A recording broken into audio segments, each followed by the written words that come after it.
We'll now call our hearing to order. Today, the committee will hold a legislative hearing on 5 bills. S.227, Savannah's Act. S.288, the Justice for Native Survivors of Sexual Violence Act. S.290, the Native Youth and Tribal Officer Protection Act.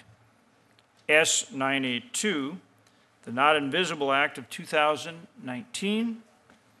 And S.1853, the Bridging Agency Data Gaps in Ensuring Safety for Native Communities Act. On January 25, 2019, Senators Murkowski and Cortez Masto introduced S.227, Savannah's Act. This bill has 19 co-sponsors, including myself, Senators Udall, Cantwell, Capito, Coons, Kramer, Daines, Gillibrand, Harris, Heinrich, Klobuchar, Merkley, Murray, Rosen, Smith, Sullivan, Tester, Tillis, and White. S.227 is named for Savannah LaFontaine Graywind from North Dakota. On August 19, 2017, Savannah, a pregnant 22-year-old member of the Spirit Lake tribe, disappeared. Her body was found 8 days later north of Fargo, North Dakota, in the Red River. Although Savannah was tragically killed, her daughter Hazley Jo survived and is living with her father. Both abductors are currently serving life sentences for their actions against Savannah and Hazley Jo. The bill is intended to improve cases of missing and murdered Native Americans by improving tribal access to federal criminal databases, requiring data collection of missing and murdered Native Americans, and directing the Attorney General to review, revise, and develop law enforcement and justice guidelines for these types of cases. Today, the committee will receive testimony on the bill, and I expect a substitute amendment to Savannah's Act to be filed at a later time. The next bill is S.288, the Justice for Native Survivors of Sexual Violence Act, introduced by Senator Smith on January 31, 2019, along with Senator Udall. Similar versions of the bill were introduced in the 114th and 115th Congress by former Senator Al Franken. In 2013, Congress included a provision in the reauthorization of the Violence Against Women Act, VAWA, to allow Indian tribes to assert criminal jurisdiction over certain crimes of domestic violence committed in Indian country by non-Indians.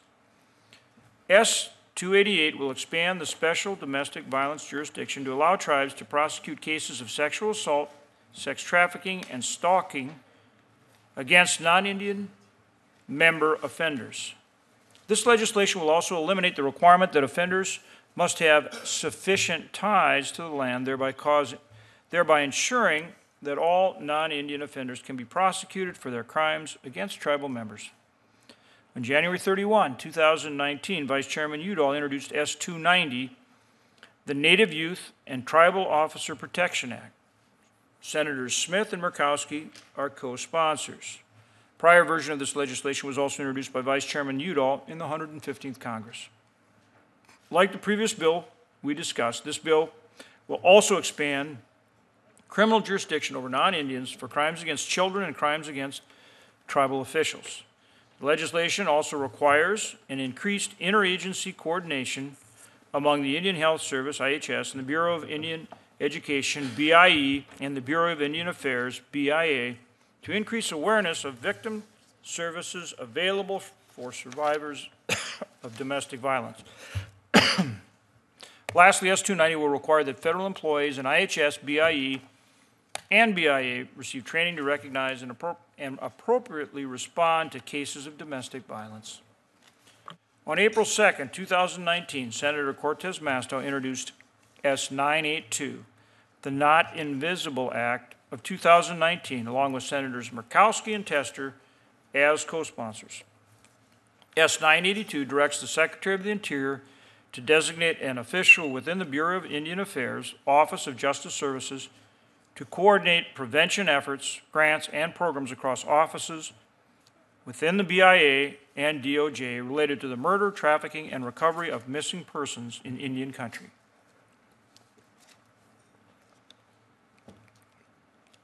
These efforts to include the Office of Justice programs, the Office of Violence Against Women, the Office of Community-Oriented Policing Services, the Office of Tribal Justice, and other federal agencies as needed.